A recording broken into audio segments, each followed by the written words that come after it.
Hello, guys. How are you all? I hope you all are enjoying good health.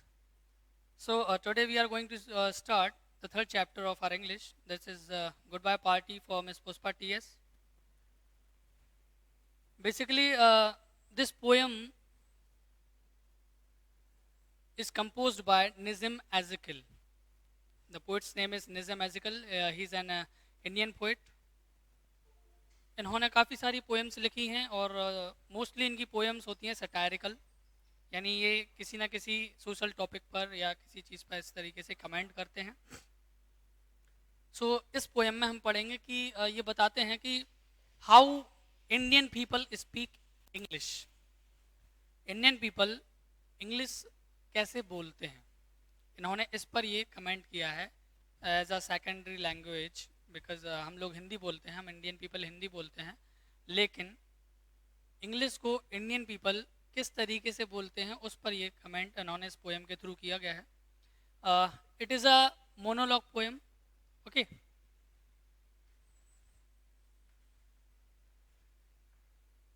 Monologue poem वो poem होती है जिसमें केवल एक स्पीकर होता है। Only one speaker is there in this poem, which is poet itself. Poet खुद ही स्पीकर का रोल प्ले करेगा इसमें। और ये पोएम एक सटायरिकल और फनी ह्यूमरस पोएम है। इसको पढ़ के आपको बहुत अच्छा लगेगा। Actually this poem is in free verse. There are two types of poems, one is blank verse and second is free verse.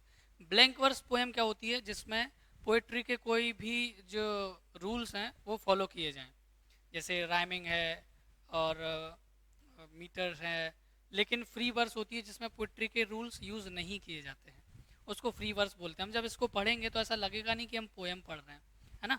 तो वही फ्री वर्स में ये पोएम कंप्लीट की गई है। वर्स का मतलब होता है पोएम। मैं ऑलरेडी आपको बता देना चाह रहा हूँ कि वर्स का मतलब पोएम ही होता है। वर्स का मतलब पोएम होता है और ये एक मोनोलॉग पोएम है। Only one speaker is there. तो एक्चुअली इंग्लिश लैंग्वेज एक ब्रिटिश लैंग्वेज मानी जाती है, क्योंकि हमारे इंडिया में जो यूज़ होती है वो यूके की इंग्लिश है। यूएस और यूके दो इंग्लिश होती हैं। यूके यानी यूनाइटेड किंगडम इंग्लिश हमारे इंडिया में चलती है। तो ये एक prominent post independence Indian poet हैं। इंडिपेंडेंस मिलने के पहले के पोएट हैं।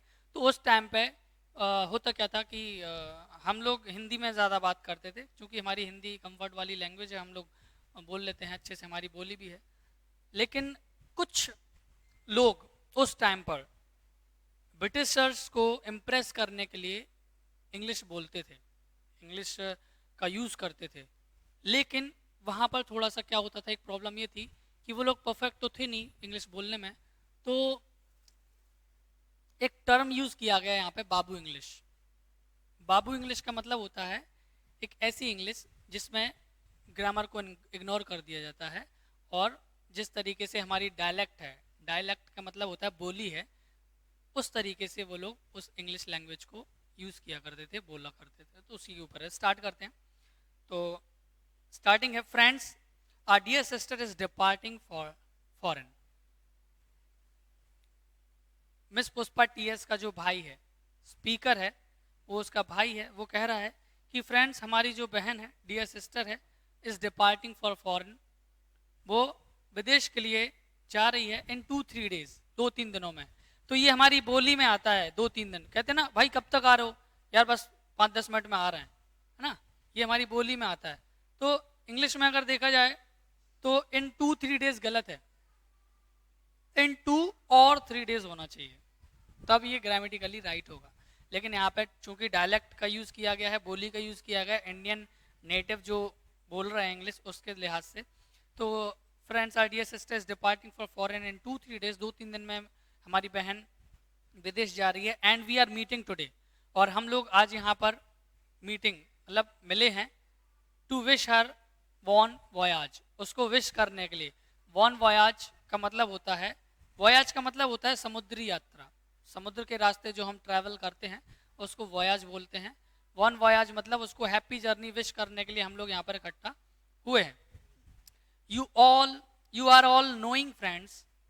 अब आप एक चीज देखिए, जब ग्रामर का फुल यूज हम पता नहीं होता है तो हम कुछ भी कह देते हैं।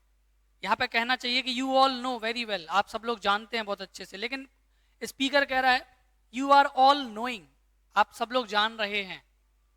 What sweetness is in miss Pushpa, miss Pushpa के अंदर कितनी या क्या स्वीटनेस है। तो यहाँ पर प्रेजेंट कॉन्टिन्यूस टेंस का यूज किया गया है in place of present indefinite, we can say simple present की जगह पर प्रेजेंट कॉन्टिन्यूस का यूज किया गया है। तो हम लोग क्या करते हैं कि जो बोलना चाहते हैं उसकी जगह पर कुछ और बोल देते हैं, लेकिन सामने वाला समझ जाता है कि आप क्या बोलना चाह रहे हो। तो ये है Indianise version of English language जो कि हम बेसिकली यूज करते हैं। कई बार मैंने भी क्लास में कई लोगों से पूछा have you completed this thing, तो बच्चे बोलते हैं सर आई एम कंप्लीटेड, तो आई एम कंप्लीटेड की जगह आई हैव कंप्लीटेड होना चाहिए, लेकिन उन्हें लगता है आई के साथ हर जगह एम आता है, इसलिए वो आई एम बोल देते हैं। लेकिन सामने वाला यानी टीचर समझ जाता है कि स्टूडेंट क्या कहने की कोशिश कर रहा है, तो वो वहां पर मान जाता है। यही चीज यहाँ पे देखने को मिलेगी। I don't mean only external sweetness but internal sweetness. Speaker यहाँ पे कह रहा है आप सब लोगों को पता है कि मिस पुष्पा में कितनी स्वीटनेस है। वो कहता है मेरा मतलब केवल एक्सटर्नल स्वीटनेस से नहीं बल्कि इंटरनल स्वीटनेस से भी है। एक्सटर्नल स्वीटनेस यानी बाहर से वो खूबसूरत होगी उसकी बहन, लेकिन वो बता रहा है कि बाहर से ही नहीं अंदर से भी है। तो ये एक ह्यूमरस यहाँ पर फनी एक मिल जाता है, हमें फन मिल जाता है हंसने के लिहाज से, क्योंकि अगर हम किसी को बताना चाहते हैं कि शी इज स्वीट तो she is sweet, we don't have to say externally or internally. She is sweet means she is completely sweet. Miss Puspa is smiling and smiling. Miss Puspa हंस रही हैं और हंस रही हैं even for no reason, बिना किसी कारण के। तो यहाँ पर फिर से continuous का यूज किया गया है। Miss Puspa smiles होना चाहिए, indefinite का यूज होना चाहिए, बट नहीं है। Miss Puspa is smiling and smiling even for no reason, but simply because she is feeling. Miss Puspa हंसती हैं बिना किसी रीजन के, क्यों? बिकॉज शी इज फीलिंग, क्योंकि वो ऐसा फील करती हैं, वो हंसना उनको फील होता है कि मुझे मुस्कुराते रहना चाहिए, है ना। तो फिर से यहाँ पर शी इज फीलिंग लिखा हुआ है कि वो फील कर रही हैं। कभी भी हम जब बोलेंगे, क्योंकि मोनोलॉग पोएम है, स्पीकर पार्टी में यहाँ से बोल रहा है जहाँ से मैं बोल रहा हूँ और ऑडियंस बैठी हुई है, तो उसको इंडेफिनिट का यूज चाहिए कि मिस पुष्पा ऐसा करती हैं, मिस पुष्पा वैसा करती हैं, मिस पुष्पा ऐसी हैं वैसी हैं। कॉन्टिन्यूस का यूज यहाँ पर होना ही नहीं चाहिए, लेकिन वही Indianize version of English language है। आगे है miss Pushpa is coming from very high family. Miss Pushpa एक बहुत ही हाई फैमिली से बिलोंग करती हैं। Miss Pushpa is coming, miss Pushpa आ रही हैं फ्रॉम वेरी हाई फैमिली, फिर से कॉन्टिन्यूस। तो बार बार मैं नहीं कहूँगा, आप लोग समझ जाइएगा। Her father was renowned advocate, उनके पिताजी एक बहुत ही फेमस एडवोकेट थे इन बलसर और सूरत। बलसर और सूरत गुजरात स्टेट की दो सिटीज़ हैं। तो यहाँ पे स्पीकर भूल जाता है कि उनके पिताजी जो है फादर उनके कहाँ के वकील थे, इन बलसर और सूरत, बलसर के या सूरत के। तो वो कहता है I am not remembering now which place. अब समझ रहे हैं आप, I am not remembering now which place. तो ये तो Indianise version of English language हो गई कि मुझे याद नहीं आ रहा है अब कि किस जगह के। I am not remembering now which place, मुझे याद नहीं आ रहा है, आई डोंट रिमेम्बर होना चाहिए। ओके, सूरत, ओ यस, फिर वो इस तरीके से कहते हैं सूरत, हाँ हाँ सूरत। वंस आई स्टेड इन सूरत, वो कहता है कि एक बार मैं स्टे किया था मैंने सूरत में with family members of my uncle's very old friend. मेरे अंकल के बहुत ही ओल्ड फ्रेंड थे, उनके फैमिली मेम्बर्स के साथ मैं सूरत में ठहरा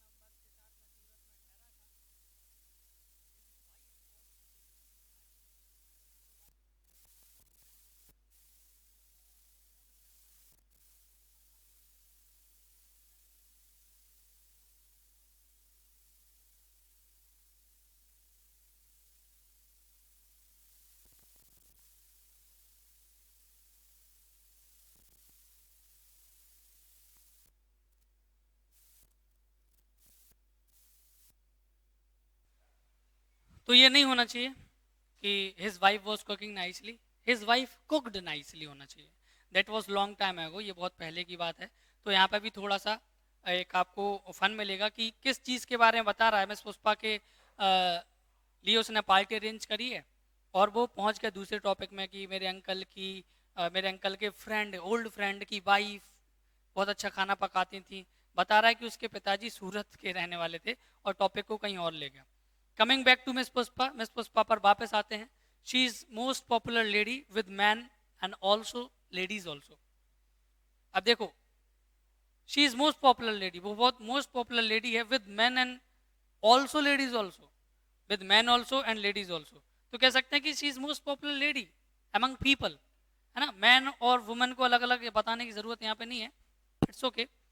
आगे, whenever I asked her to do anything, जब भी कभी मैं उससे कुछ करने के लिए बोलता हूँ, she was saying, तो फिर से past continuous, she was saying नहीं होना चाहिए, वो कह रही थी.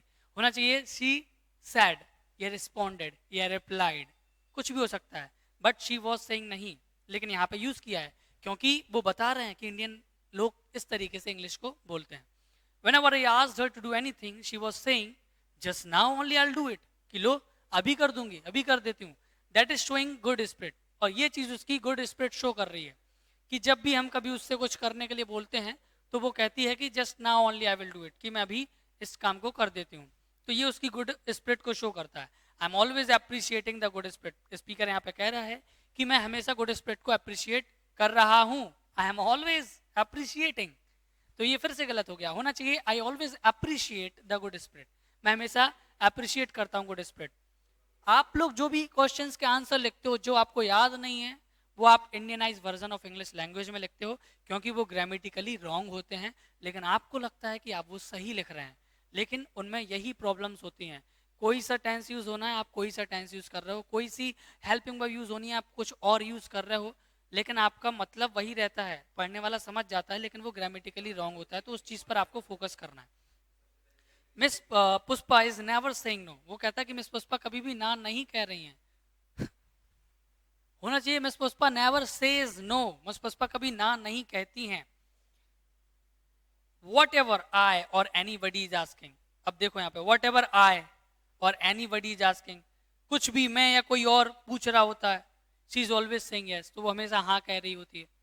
ऐसा होना चाहिए कि जब भी मैं कभी या कोई और उससे कुछ पूछता है तो वो she is always saying yes नहीं, शी ऑलवेज सेज यस, वह हमेशा हाँ कहती है.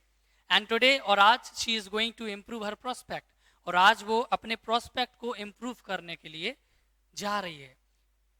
प्रोस्पेक्ट मतलब होता है संभावना, पॉसिबिलिटीज. हमने एमबीए कर लिया, अब हमारे लिए पॉसिबिलिटीज शुरू हो गई, तो हम लोग जाएंगे बड़े शहरों में, मेट्रो सिटीज में या विदेश में जाएंगे ताकि हम लोग अपने आप को डेवलप कर सकें, इम्प्रूव कर सकें, अच्छी जॉब पा सकें, है ना. तो अपने प्रोस्पेक्ट को इम्प्रूव करने के लिए, अपनी पॉसिबिलिटीज को बढ़ाने के लिए शी इज गोइंग अब्रॉड, वो विदेश जा रही है. And we are wishing her bon voyage, और हम लोग उसे आज हैप्पी जर्नी विश करने के लिए आए हुए हैं. Now I ask other speakers to speak, और लास्ट में स्पीकर कहता है कि अब मैं बाकी के स्पीकर्स जो हैं उनसे बोलूंगा कि वो भी आकर के बोलें. एंड आफ्टरवर्ड्स, और इसके बाद miss Pushpa will do summing up, और इसके बाद मिस पुष्पा आकर के बाद में पूरी पार्टी को समिंग अप करेंगे. समिंग अप मतलब होता है कंक्लूड कर देना, लास्ट में जो होता है. तो इस तरीके से पोयम यहाँ पे एंड हुई. लेकिन आपको एक चीज समझ लेनी है कि इस पोयम में काफी सारी कुछ चीजें, जैसे टाइटल आपकी स्क्रीन के ऊपर लिखा है goodbye party for Miss Pushpa TS, तो मैं आपको बता देना चाहता हूँ गुड बाय पार्टी कोई पार्टी नहीं होती, फेयरवेल होती है. आपने कभी सुना है मैं गुड बाय पार्टी में जा रहा हूँ? गुड बाय होता है, गुड बाय का मतलब अलविदा, लेकिन गुड बाय पार्टी कोई चीज नहीं होती. ये हमारी डायलेक्ट में आ गई. डायलेक्ट मतलब हमारी बोली, जिस तरीके से हम बोलते हैं, तो उस बोली में इंग्लिश लैंग्वेज के कुछ वर्ड्स को हम यूज कर लेते हैं जो कि ग्रामेटिकली करेक्ट नहीं होता. लेकिन चूंकि इंग्लिश एक सेकेंडरी लैंग्वेज है हमारे लिए, हालांकि it is the most important language in all over the world because it is an international language, it is the language of business, commercial language है, तो ये हमें आनी चाहिए, जरूरी है. हिंदी हमारी मेन भाषा है, लेकिन इंग्लिश हम बोलते हैं तो एक सेकेंडरी लैंग्वेज के टाइप पर हम बोलते हैं. सो एट लास्ट हम इसको यही कहना चाहेंगे कि we use Indianise version of English language which does not follow any rules of grammar, any strict rules of grammar. तो जो भी हमारे नेटिव स्पीकर्स हैं, हमारे देश के जो भी पीपल हैं, जो नेटिव स्पीकर्स हैं, जो बोलते हैं, तो कहीं ना कहीं उनकी ग्रामर में गलती होती है. कोई कितना भी अच्छी इंग्लिश बोल ले, लेकिन अगर वो ग्रामर को अच्छे से नहीं जानता तो वो गलत बोलेगा। हालांकि सुनने वाले को समझ में नहीं आता कि वो गलत बोल भी रहा है या नहीं बोल रहा है, और उसको समझ में आ जाता है कि वो क्या कहने की कोशिश कर रहा है, तो यहाँ पर बात खत्म हो जाती है। लेकिन जब बात आती है बिल्कुल करेक्ट स्पीकिंग की, करेक्ट इंग्लिश बोलने की, तो वहाँ पर ग्रामर बहुत ज़्यादा ज़रूरी है। लेकिन आज के दौर में ये सारी चीज़ें इग्नोर कर दी जाती हैं। लेकिन चूंकि ये हमारा बोर्ड एग्जाम है और बोर्ड की बातें हम कर रहे हैं यहाँ पे, तो आपको ग्रामर पर फुल फोकस करना है। बाकी इसके जो क्वेश्चन आंसर्स होंगे वो मैं आपको पीडीएफ या इमेजेस के थ्रू भेज दूंगा। बाकी इसमें कोई अगर आपको प्रॉब्लम हो तो आप लोग मुझसे पूछ सकते हैं। Stay safe, be safe. Thank you very much.